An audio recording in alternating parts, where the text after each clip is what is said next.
Hey internet friends, I know a lot is happening in the world right now, but today I wanted to check in on the current state of America and what we're not being told. I'm filming from my local credit union, the back parking lot of which is filled with repossessed cars being resold. And I just want to ask, is my North Georgia credit union an indicator of how the American economy is doing? Of course, I remember the 2007 financial crisis, which they said was a perfect storm of predatory lending, subprime mortgages targeting low-income homebuyers, global financial institutions' greed, partnered with the U.S. housing bubble burst. And yeah, even then I remember a few repoed cars and boats sitting outside the bank.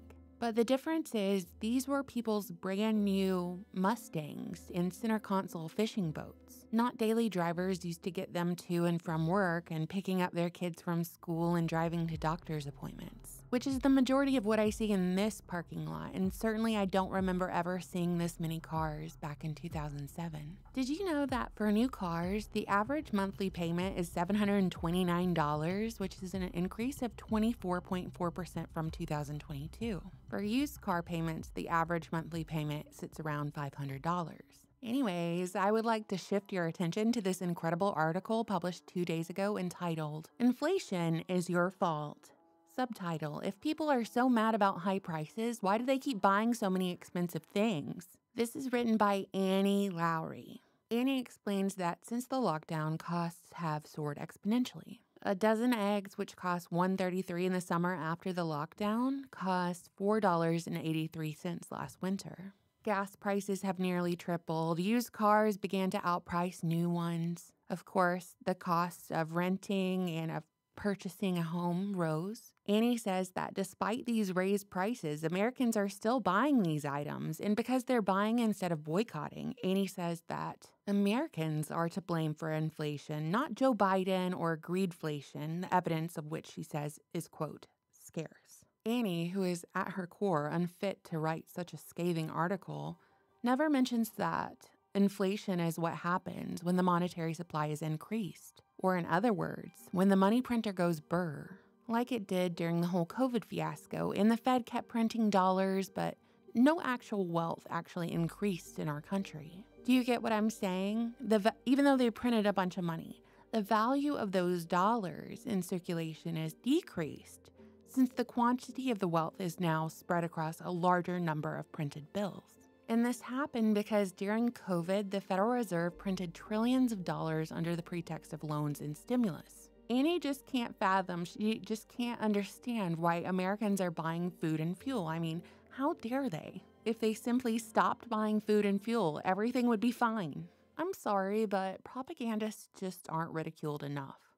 And did you know that United States taxpayers pay $451 billion per year for the housing and the care of illegal immigrants?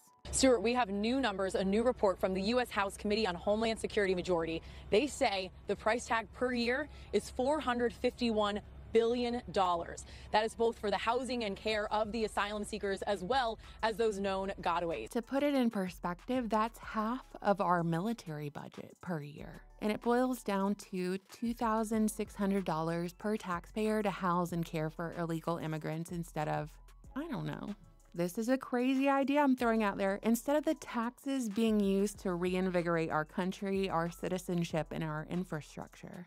And since migrants are flooding into the country at unprecedented numbers, and basically they've brought in millions and millions of people with nowhere to go, specifically transporting them to the central city hubs, housing is becoming scarce, and average Americans are wanting to leave the city because it's too expensive and too unsafe. And in the post-COVID era, the work-from-home trend took off, which allowed people to leave the city to seek out more affordable housing in the suburbs. Reported for the second quarter of 2023, the median home price in the U.S. was $416,000, according to the Federal Reserve Bank of St. Louis. I'm about an hour from Atlanta, and the high demand in housing over the past few years has resulted in many new developments around me popping up. It's probably the same where you are. Tons of new neighborhoods and townhomes, and they're all crazy expensive, paired with a mortgage rate over 8%.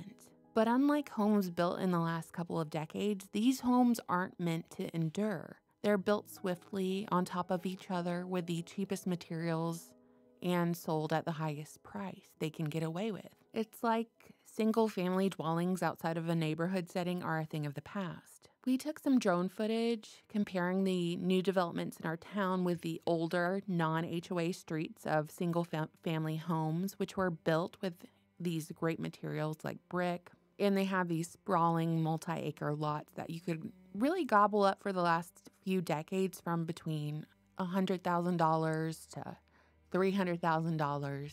And in buying them, you were making an investment. You were almost guaranteed you would see a return on that investment. And that's been central to familial wealth in the middle class.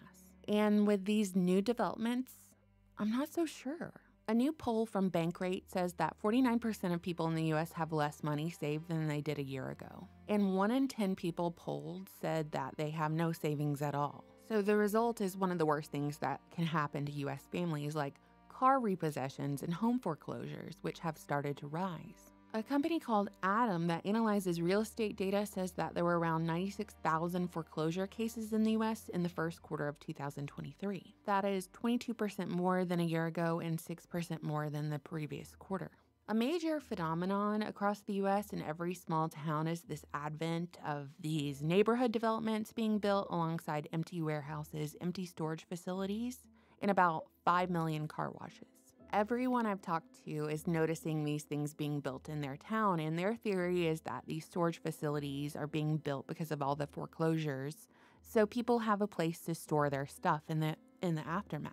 Even though it goes along with the witchy WEF one-liner, "you'll own nothing and be happy," I don't know if I really fully endorse that theory, but I do know that a lot of these facilities are being built on main drags and even, next to really nice places, like next to the river. So I have to wonder if it's sort of like the McDonald's model where they buy up all the prime land in America because they're not only in the food business, but also in the real estate business.